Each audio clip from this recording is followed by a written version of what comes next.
All right, so we want to find an expression for the speed of the skydiver as a function of time. And the problem is that we currently only have a way to think about the speed or the velocity as a function of the force. So either we can solve, the vector version of this for an expression for the velocity as a function of the force, including the sign, the direction, or we could solve this expression to get an equation for the speed as a function of the magnitude of the force. But neither one of those are what we want. We want an expression for speed as a function of time, not speed as a function of force. That is not necessarily the end of the world, though. We can work with that. We know force, or specifically net force, is connected to acceleration. And acceleration, of course, is connected to time because the derivative of the acceleration with respect to time is the velocity. And so we can connect acceleration back to time that way. And so to do this, we're going to need to do some manipulations to eventually get rid of force and get it into terms of acceleration and then eventually time and velocity. So in order to do this, in order to find our expression for the speed as a function of time, so something that's just in terms of v and t as our only variables, we're going to use the fact that we know that the acceleration is the derivative of velocity with respect to time. That is assuming that they are vectors. We've not talked about the scalar version of this, but so if you wanted like the magnitude of the acceleration, that is the derivative of the speed with respect to time. The problem is that your derivative with respect to time of your speed could be positive or negative, depending if you're speeding up or slowing down. And since your magnitude would always be positive, you're going to have an absolute value sign here. And I don't want to do calculus with absolute value signs. That sounds awful. And so we're not going to do it that way. We are going to use the vector version. We're going to use the fact that the derivative of velocity with respect to time is acceleration. And we're going to use this to get time into our equation. We also know that acceleration is equal to the net force divided by the mass. That's just Newton's second law.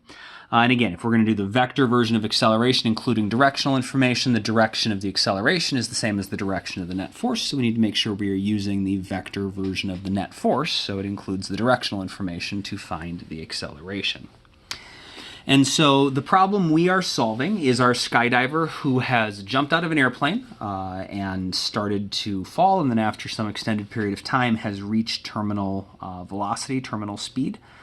And we want to figure out what an expression for their speed is as a function of time. And so we need to figure out what the net force equation is for that situation. And so if we think about it in terms of what's going on, if we draw a little picture, our skydiver is always going to have a force of gravity pulling down on them. They are always going to have a force, well, not always, but they will as long as they are falling downwards. So anytime while their velocity is zero. So basically anytime after that initial moment, they'll have an upwards force of air resistance. We know that the force of gravity is equal to mg, and the force of air resistance is equal to bv, and of course that goes in the opposite direction as the velocity. Our net force is generally going to be downwards until we reach terminal velocity, so that's going to be equal to Fg minus the force of air, so the force of gravity minus the force of air resistance. And that will cause us to accelerate downwards. The problem with writing this out is that this net force, this is the magnitude of the net force, and it's based on the magnitudes of G and the force of gravity and the force of the air resistance. And it's super important that we have all of our directional information be correct when we do it this way. And so rather than using this scalar version that we have often done for problem solving to write our expression for our net force, Let's think about how we would write the net force equation as a vector. So, of course, the way you find the net force is you are adding together your two vectors, the force of gravity plus the force of air resistance. Because they're going in opposite directions, that's why their magnitudes subtract. But as vectors, the net force is equal to the force of gravity plus the force of air resistance. We know that the net force is equal to mass times the acceleration. And the force of gravity is equal to mg. Of course, these neither m nor g by itself has a direction. So we need to make a decision at this point. We need to decide if the force of gravity, which has to be pointing down, is going to be positive or negative. And it turns out that when you are doing this kind of problem, your life is generally going to be easier if you assume that forward is positive. That means in this case, though, that since forward, from the skydiver's perspective, is down, down would be positive. And so I'm going to show you what both versions of this would look like.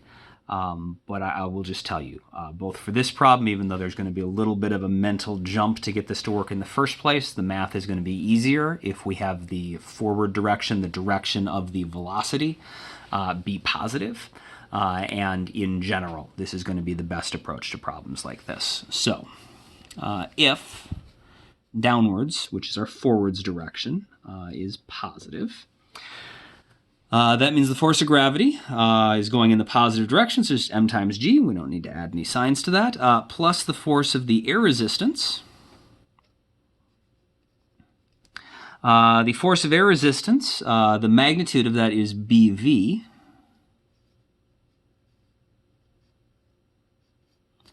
But of course, if we are using the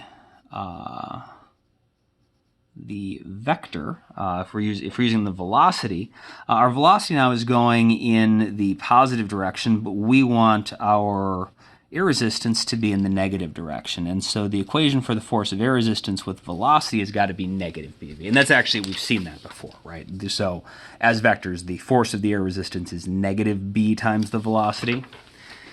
And so we're going to have this term is going to be positive, which is what we want. This term, the force of air resistance, needs to be in the negative direction, which if we have a positive velocity, this minus sign will make sure that that's going in the negative direction.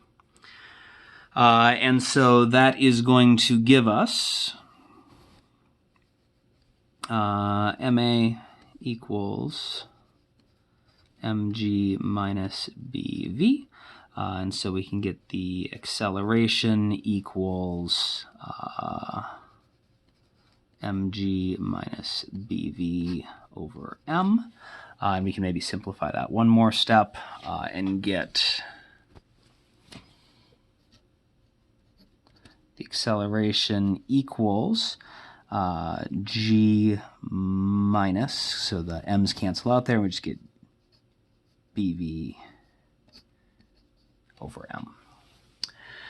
And that is, again, that is assuming that downwards is positive, and the reason we chose downwards to be positive is because the direction the object is moving is downwards, and so we're just going to call the direction it's moving forward positive. So I'm just going to rewrite that up here. You don't need to rewrite that because it's already in your notes. So if downwards is positive, we get the acceleration is g minus b times our velocity over m. And we can sort of check this and make sure that is reasonable.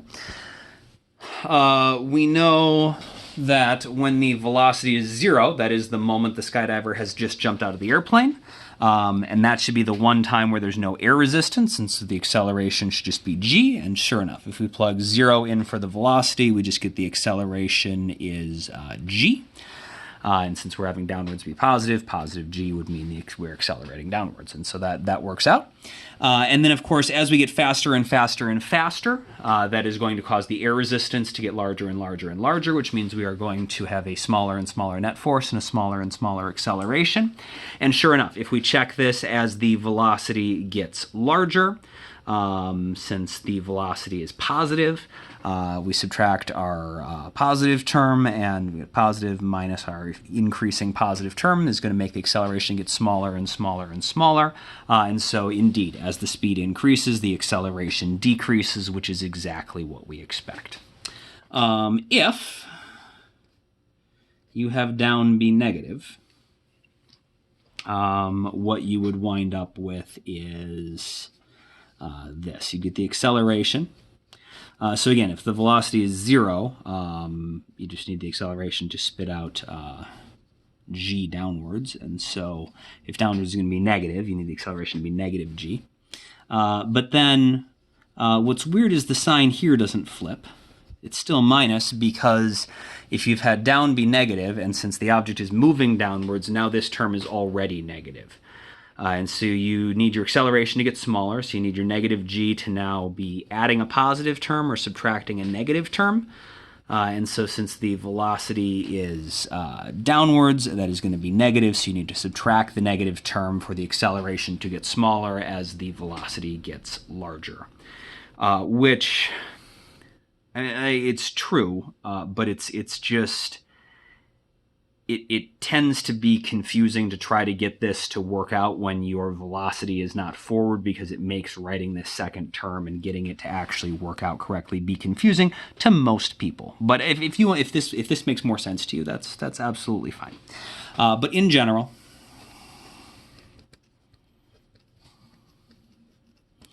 so just for when you're approaching problems like this, it is usually easiest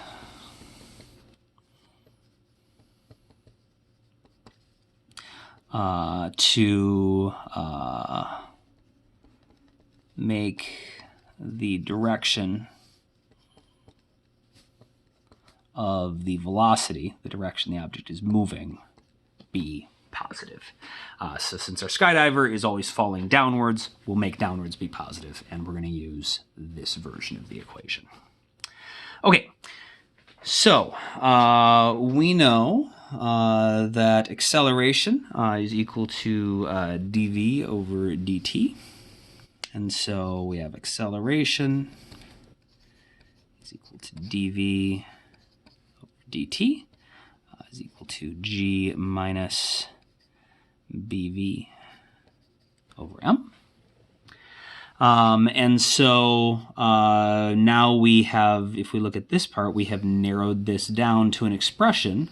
There's a whole bunch of constants. G's a constant, B's a constant, M's a constant, and some variables, V and T, which is what we want. We want to find an expression for speed as a function of time. Technically, this is going to give us an equation for velocity as a function of time, but since we were clever and we made the direction of velocity be positive, the magnitude of the velocity is just going to be, the absolute value of the velocity, which is going to be, since we made the velocity be positive, is going to be the exact same number for the velocity.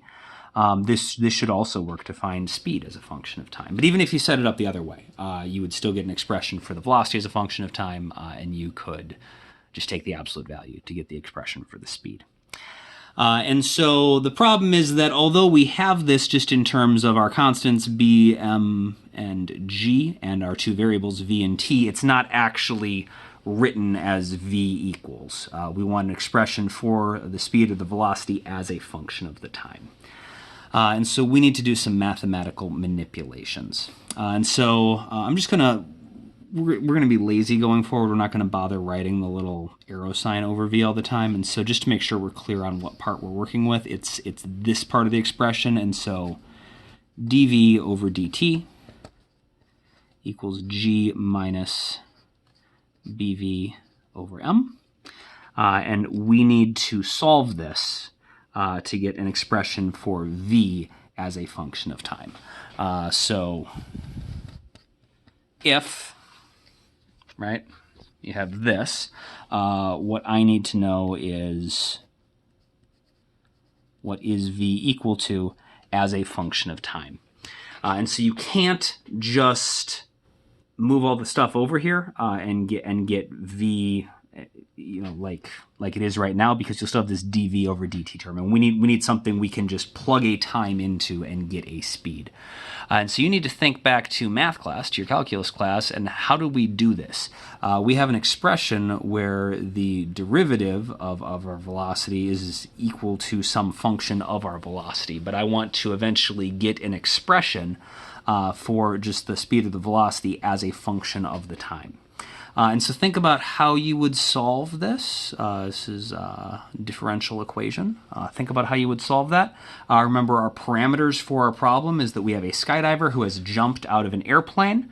And after falling for some period of time, they are reaching terminal speed. And so we want to write an equation for what their speed is just in general as a function of time, but it should match the parameters of what's going on when they first jump out of the plane, and also after an extended period of time when they reach the terminal speed, terminal velocity. The equation should match that as well. So this is just a math problem. I would like you to solve this. I would like to see if you can figure out how to do that just based on your calculus. There's really no physics going forward. This it's